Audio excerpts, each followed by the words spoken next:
सुखमनी साहब में बहुत प्यारी ये पंक्ति आती, पंडित सो जो मन पर बोधे, राम नाम आत्म में सोधे, राम नाम सार रस पीवे, तिस पंडित के उपदेश जग जीवे। कौन है पंडित? जिसने अपने आत्मा में राम नाम के मोती को पिरो के रख लिया। कौन है पंडित? तो यह भी संभव है कि आपने केश रखे हैं, आप पगड़ी सजाते हैं, पर अगर आपने अपने आप में परमात्मा को समाया है, परमात्मा को समाये हुए देखते हैं, तो हम आपको पंडित कह सकते हैं, हम आपको पंडित कहेंगे। पंडित का अर्थ क्या? पंडित का अर्थ किसी वेशभूषा जाति धर्म से लेन देन नहीं है। पंडित का अर्थ है जिसके पास बोध है, विवेक है, ज्ञान है। पंडित सो जो मन पर बोधे, माने जिसने मन की खोज कर ली, जिसने मन की तह को समझ लिया, जिसने मन का आर पार जान लिया है, वही पंडित। एक बार मैं दक्षिण भारत की यात्रा में थी, हम लोग एक मंदिर में गए, मीनाक्षी मंदिर। तो वहाँ ऐसा रिवाज है कि पंडित पूछता है पूजा से पहले, या अगर आप दर्शन के लिए भी आगे जाएं तो पहले पूछता आपका गोत्र क्या है, आपका गोत्र क्या है। अब हमें क्या मालूम कि क्या गोत्र और क्या स्तोत्र। उस दिन चांस की बात है, हम पहले कहीं और गए थे, तो वहां उन्होंने बड़ा सा चंदन का तिलक लगाया था। पता नहीं क्यों उसको ऐसा लगा, तो कहता ब्राह्मण आओ आओ। मैं हाँ हाँ ठीक है। ब्राह्मण आओ आओ। मैं हाँ हाँ आ गए। बल्कि फायदा हुआ। ब्राह्मण हमेशा फायदे में रहते। मेरे साथ एक महिला थी, वो कहने लगी अरे आपने मतलब अब उसको क्या लग रहा है कि तो मिथ्या वचन है, क्या कैसे बोल दिया कि ब्राह्मण है। तो वो हंसे भी और कहे आपने कैसे कह दिया। उसने कहा ब्राह्मण, आप बड़े मजे से कह रहे हो हाँ है। मैंने कहा किसने कहा हम ब्राह्मण नहीं? फिर लो हाथ दोगे। हम आपके माँ बाप को जानते हैं, घर को जानते हैं, सबको जानते हो, तो ब्राह्मण नहीं है।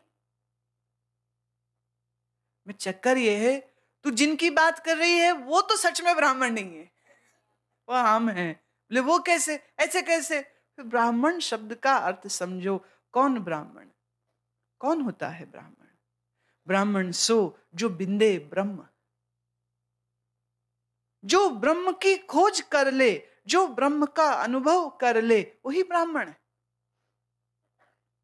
और जिसने ब्रह्म का बोध नहीं किया वो शूद्र है। शूद्र तुम जाति से नहीं होते हो, जन्म से नहीं होते हो, कर्म से भी नहीं होते हो, बुद्धि से होते हो। आपकी बुद्धि अगर अज्ञान, ममता और मोह से भरी है, द्वंद्ववादी है, दुविधावादी है, भ्रमित है, शूद्र हो। तुम्हारी बुद्धि साफ है, पारदर्शी है, सात्विकता, ज्ञान और ओज से प्रकाशमान है, तुम ब्राह्मण हो। तो उस नाते मीरा भी ब्राह्मण, बुद्ध भी ब्राह्मण, रैदास जी भी ब्राह्मण, कबीर साहब भी ब्राह्मण। जो जान ले ब्रह्म को सो ब्राह्मण होता है। वेद न जानो पंडित जनो, वेद न जानो, निष्काम कर्म में और कर्म संन्यास में कोई फर्क न जानिए, क्योंकि दोनों का फल तो एक ही है, बंधन मुक्ति। दोनों का फल एक ही है, द्वंद्वातीत आनंद अनुभूति। So how does it makes difference?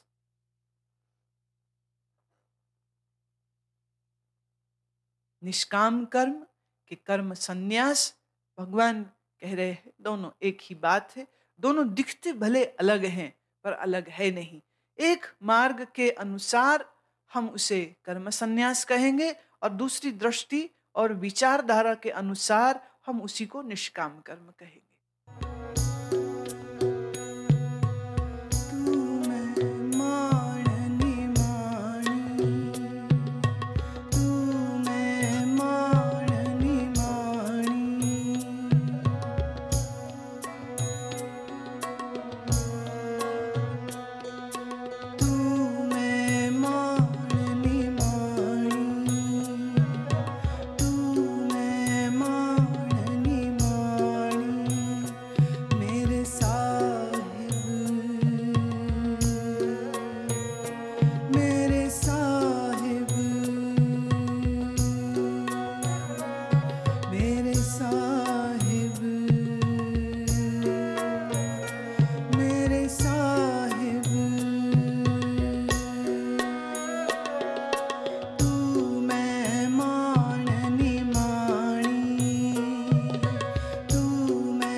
अपने आगे।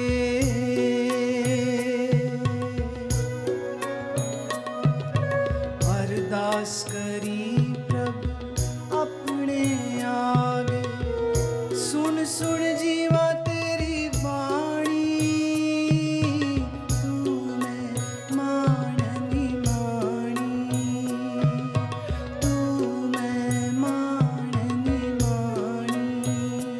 मेरे साहिब, मेरे साहिब, मेरे साहिब, मेरे साहिब।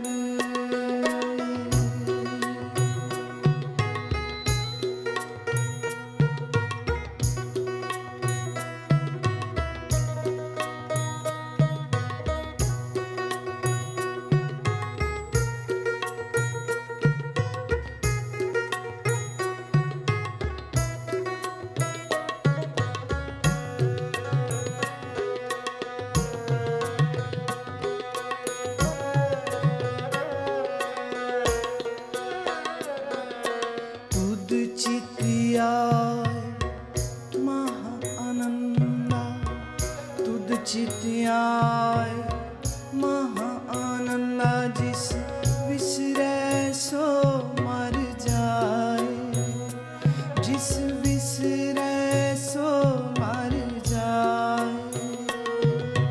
दयाल होवे जिस ऊपर करते, दयाल होवे जिस ऊपर करते, सो तुद सदा ते आए, सो तुद सदा ते आए।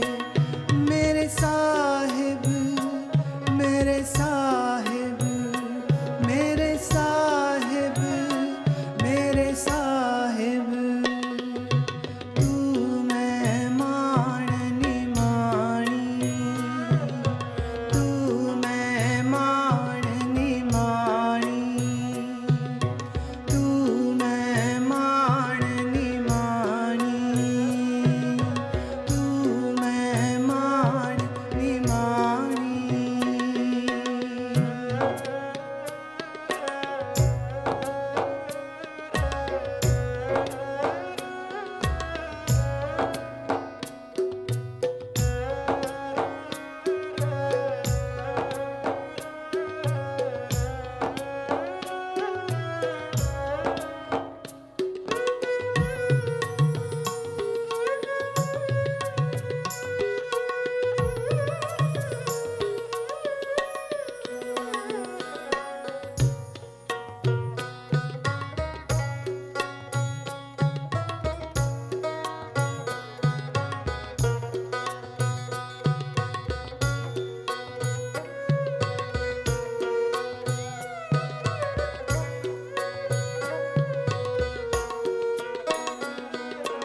चरण तूड़ तेरे जन की होआ, चरण तूड़ तेरे जन की होआ। तेरे दर्शन को बल जाई, तेरे दर्शन को बल जाई।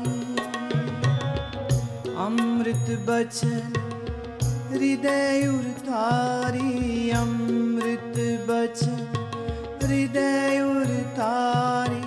तो कृपा ते संग पाई, तो कृपा ते संग पाई।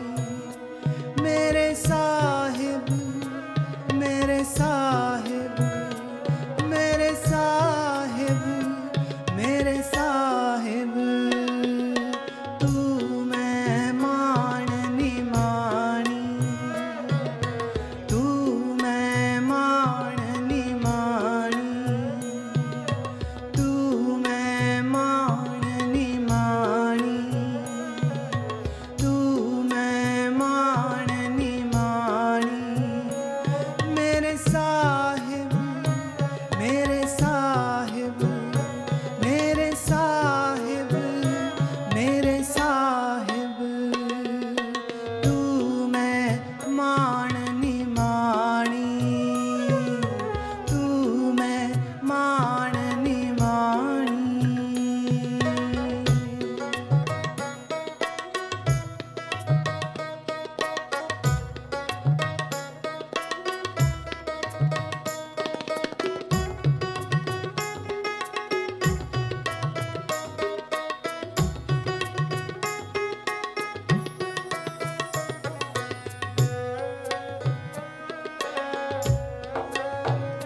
सारी अंतर की गत तुद पे सारी तुद जेवड आवर न कोई तुद जेवड आवर न कोई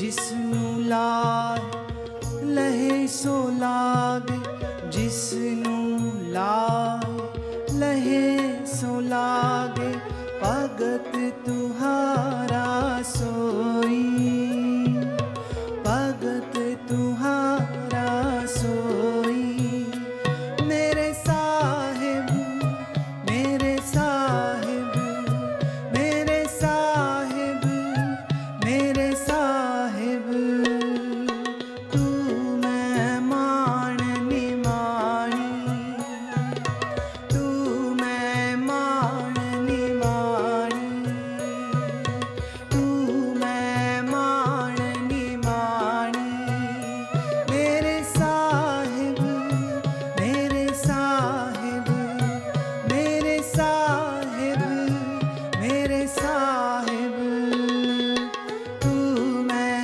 मान निमाणी तू मैं मान निमाणी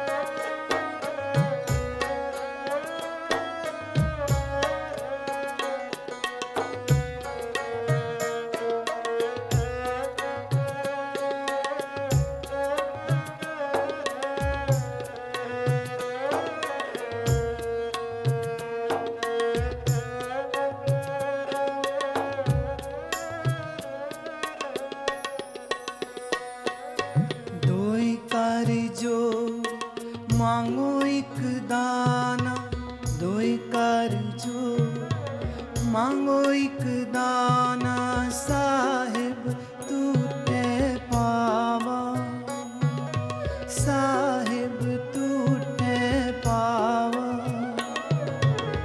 सास सास नानक आराधे आठ पहर गुण गावा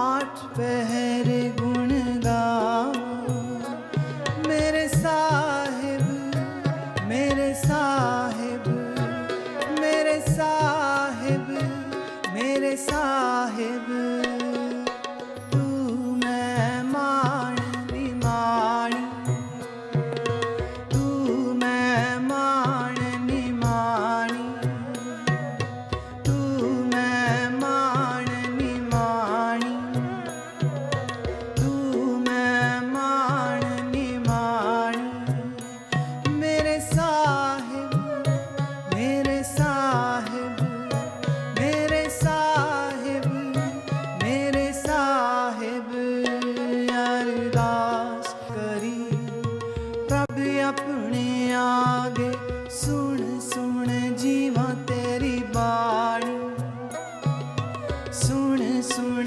जीवा तेरी बाणी मेरे साहिब मेरे साहिब मेरे साहिब मेरे साहिब तू मैं मान निमाणी तू मैं मान निमाणी तू मैं मान निमाणी तू मैं मान निमाणी तू मैं मान निमाणी तू मैं मान निमाणी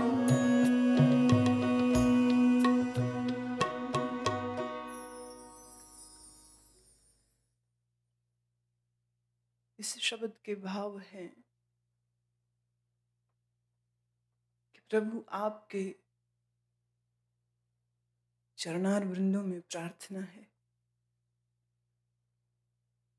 तू मेरा मान है मेरा अभिमान है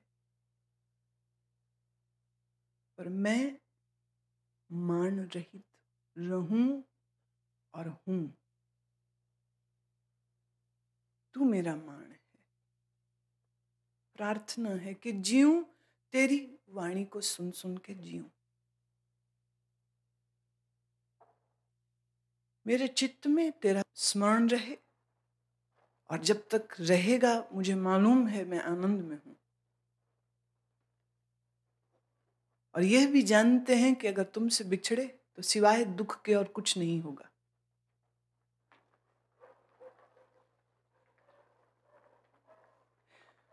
इस पर भी भक्त की विनती है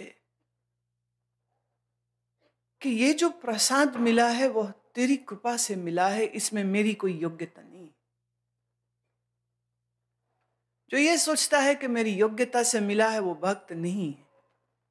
जो ये कहता है जो मिला है सो तेरी कृपा है, और कृपा के लिए कभी योग्यता मापदंड नहीं होती। You don't deserve grace, you just receive grace. बावह चरण धूड़ तेरे जन की होवा। जिन्होंने तुम्हें जाना है वह संत, वह ऋषि, वह महात्मा, वह गुरुजन, मैं उनके चरणों की धूली बन जाऊं। मैं नतमस्तक रहूं। मेरा स्थान उनकी धूल के बराबर भी नहीं है, सो उस धूल को जो पावन होती है उनके चरणों से मैं उठाऊं और अपने शीश पर लगाऊं और सोचूं और फिर भाव करूं कि शायद मेरे प्रारब्ध कर्म इस चरण धूलि से बदल जाए। इस शब्द के भाव हैं कि मेरे अंतर की क्या गति है प्रभु आप ही जानते हो। मैं दूसरों को मूर्ख बना सकता हूं, मैं स्वयं को भी छल सकता हूं, पर मेरे भीतर क्या है ये सिवाय तुम्हारे कोई नहीं जानता है। और तुम जानते हो कि मुझे कब क्या देना है, मुझे कब क्या नहीं देना है। और तुम यह भी जानते हो कि तुमसे बड़ा कोई नहीं, तुम्हारे जैसा कोई नहीं। और तुम यह भी जानते हो कि मेरी सूत्र, मेरी तार तेरे संग बंधी है। जब तक इस तार को तू थामे रहेगा मैं तेरे पथ पर चलता रहूंगा। जिस दिन तेरे हाथ से यह तार छूट गई उस दिन कितना ही ज्ञान सुना हो, कितनी साधना की हो, कितने जप तप साधे हो, कितने अनुष्ठान यज्ञ किए हो, पर जिस दिन तेरी तार मेरे से टूट जाए, जिस दिन तू मेरी तार को छोड़ दे, मैं फिर कहीं नरक में गिरा मिलूंगा। अगर चल रहा हूं तो तेरा प्रसाद है। अगर कुछ अध्यात्म की खुशबू मेरे जीवन में है तो यह भी तेरी ही कृपा है, क्योंकि मेरे प्रारब्ध में, मेरे कर्मों में ऐसा सत्व कहाँ, ऐसा धर्म कहाँ कि मैं तुमको स्मरण कर सकता, मैं तुम्हें याद करता। कर रहा हूं तो इसमें मेरी कोई बड़ाई नहीं है, इसमें मेरी कोई महानता नहीं है।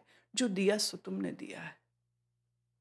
मैं दोनों हाथ जोड़ करके पुनः प्रार्थना करता हूं कि सिर्फ एक दान तुमसे चाहिए प्रभु, कि मेरे श्वास श्वास में मैं आराधना करता रहूं, और आठों पहर, 4 पहर दिन के, 4 पहर रात के, इन 8 पहरों में मेरा सुमिरन चलता रहे। मेरे मन की तार तुम संग जुड़ी रहे। और जिसके मन की तार प्रभु संग जुड़ी रहती है वह इस संसार में होकर के भी इस संसार का नहीं होता है। उसी को श्री कृष्ण भगवान अपने शब्दों में, अपने ढंग से, अपने तरीके से कह रहे हैं, वह कर्म सन्यासी होता है। मैंने इस गुरु ग्रंथ साहब से आए सुही राग में गाए गुरु अर्जन देव जी के इस शब्द को आज लिया है ताकि आप इस बात को समझ सकें। शास्त्रों में भेद नहीं है, सत्य में भेद नहीं है, सद्गुरुओं में भेद नहीं है। भेद जहां पर हैं उन धर्म के ठेकेदारों, पंडितों और भाइयों ने खड़े किए हैं, राजनीतिक दलों ने खड़े किए हैं। जो स्वर, जिस स्वर में कृष्ण कह रहे हैं उसी स्वर में गुरु अर्जन देव कह रहे हैं। कल हमने यही बात खत्म की थी, निष्काम कर्म श्रेष्ठ के कर्म सन्यासी हो जाना श्रेष्ठ। अर्जुन ने सवाल किया था और भगवान ने उत्तर दिया था कि दोनों बातें एक ही हैं, उसमें कोई फर्क नहीं है। भक्त नम्रता में रहता है, स्वयं को मिटा देता है, अपने आप को ईश्वर के सुपुर्द कर देता है और उसके लिए उसका तन अपना नहीं, उसके लिए मन अपना नहीं, उसके लिए उसकी बुद्धि अपनी नहीं, इंद्रियां अपनी नहीं। इंद्रियों से जो संसार दिखता है वह शब्द, स्पर्श, रूप, रस, गंध, यह प्रपंच भी परमात्मा का है, यह जानता है भक्त। तो जब मेरा कुछ है नहीं, जब मैं उसके अलावा कुछ नहीं हूं, तो मैं करने वाला कैसे हो सकता? भक्त के भीतर अकर्ता भाव का सहज ही जन्म हो जाता है। उसे कुछ अलग से करना ही नहीं पड़ता, बस अपनी मैं को मिटाए, बस मैं को मिटाता चला जाए, मैं को मिटाता चला जाए। मैं नहीं क्या, कौन हूं मैं? कहते कुछ नहीं। मैं क्या? कुछ नहीं। मैं कौन? कुछ नहीं। जो है सो तू है मेरे साहिब, तू ही है, तू ही मेरा है, तेरी वजह से मैं हूं। मेरे जीवन में जो प्रसाद है वो तेरी वजह से है, मेरे जीवन में जो आनंद है वो तेरी वजह से है, मेरे जीवन में जो ज्ञान है वो तेरी वजह से है, मेरे जीवन में जो मस्ती है वो तेरी वजह से है, मेरे जीवन में जो राग है वो तेरी वजह से है, मेरे जीवन में जो सुख है वो तेरी वजह से है। सब कुछ तो तेरा है, तो मेरा है क्या? तो भक्त के अंदर सहजता से निष्काम कर्म की समझ आ जाती, उसे कुछ अलग से करना नहीं पड़ता है। पर ज्ञान का जो मार्ग है, जो सांख्य योग है, सांख्य योग में शिष्य को, साधक को ज्ञान के सूत्रों को लेकर पुनः पुनः बार बार बार बार चिंतन करना होता है। कौन हूं मैं? देह नहीं, मन नहीं, इंद्रिय नहीं। बार बार इस बात पर वो ठहरता है, बार बार वो यह प्रश्न करता है, बार बार वो यही चिंतन करता है, बार बार वो यही प्रश्न करता है, बार बार उसकी दृष्टि इसी बात पर रहती है। भोजन खाया तो किसने? रंग दिखा तो किसको? मुझे कि आंख को? शब्द सुने मुझे कि कान को? ये ठंडी हवा जिस्म को लग रही है कि मुझे? प्यास लगी मुझे कि शरीर को? अब शब्द सुने और दुखी हुआ तो कौन, मैं कि मन? सम्मानजनक शब्द सुने खुश हुआ मैं कि मन? गुरु की कोई गूढ़ बात समझ नहीं लगी, मुझे कि बुद्धि को? और समझ लग गई तो इसका अभिमान मुझे हो कि बुद्धि को? सांख्य योग में, ज्ञान मार्ग में शिष्य का चिंतन बराबर इस विषय पर चलता रहता है। अर्जुन ने सवाल किया था कि क्या श्रेष्ठ है, ज्ञान की भक्ति, सांख्य योग के कर्म योग, किसको हम श्रेष्ठ माने? प्रभु ने कहा श्रेष्ठ और अश्रेष्ठ का प्रश्न नहीं है, ये दृष्टिकोण है। आपकी मानसिकता के तदनुसार अलग अलग मार्ग दिए गए हैं। जो बुद्धि प्रधान है उसके लिए ज्ञान मार्ग श्रेष्ठ होता है, चिंतनशील आदमी के लिए ज्ञान मार्ग उत्तम होता है। जो बुद्धि से अपने जीवन को जीते हैं उनके लिए सांख्य योग श्रेष्ठ होता है। बात जो मैं कह रही हूं, जो बुद्धि से जीते हैं, तुम कहोगे हम सब क्या बुद्धि के बगैर जी रहे? तुम सब बुद्धि के बगैर ही जी रहे हो। तुम यूं कह दो एक ऐसा मैकेनिज्म हो, you have been trained to think in a particular way, you have been trained to say in a particular way, you have been trained to eat, sleep, walk, drink, interact in a particular way. ये जो तरीका आपके दिमाग में डाला गया है वो आपके परिवार, समाज, स्कूल, कॉलेज, यूनिवर्सिटीज सबका मिला जुला योगदान है। और तुम ख्याल से देखो तो तुम्हारी जिंदगी में हर दिन कुछ भी नया नहीं होता, रोज एक ही चीज रिपीट हो रही। एक ही ढंग से उठते हो, खाते हो, पीते हो, ऑफिस को जाते हो, काम को जाते हो, रोज वही रास्ते में जाते हो, रोज वही कर्मचारियों से मिलते हो, रोज इतने बजे दुकान खुलेगी या इतने बजे ऑफिस खुलेगा, और रोज वही कर्मचारी, रोज वही बातचीत, रोज वही ढंग, फिर लंच आवर हुआ तो फिर दोपहर का भोजन फिर वैसे ही खाया, फिर शाम को रोज की तरह ठीक वैसे ही वापिस आए। इस बीच में कुछ बातचीत अखबारों की, टीवी की, राजनीति, मौसम, शेयर बाजार, महंगाई, अपराध, कुछ इस तरह की, वो भी रोज की ही बातें, कुछ नया नहीं है। हालांकि हर आदमी पूछता है अपने मित्र से, अपने सहयोगी से, अच्छा आज नया क्या हुआ? कुछ नहीं, आज बड़ा बोर दिन है, कुछ बेकार, कुछ खास हुआ ही नहीं। इसलिए फिर कभी कभी तुम्हारा दिमाग सोचता है कि कुछ खास करो, कुछ क्या खास करो। अब आप सोचोगे भी तो तुम्हारी खास सोच भी आम ही होती।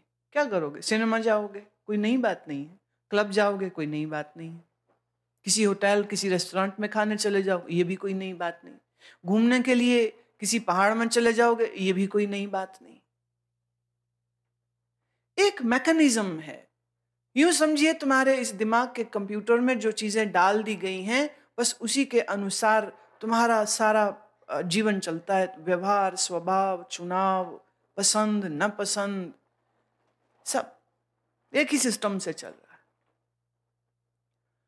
गुरजीएफ कहा करते थे कि जो अपने सेट मैकेनिज्म के साथ जी रहा है वो मनुष्य है ही नहीं, वो सिर्फ एक मशीन है।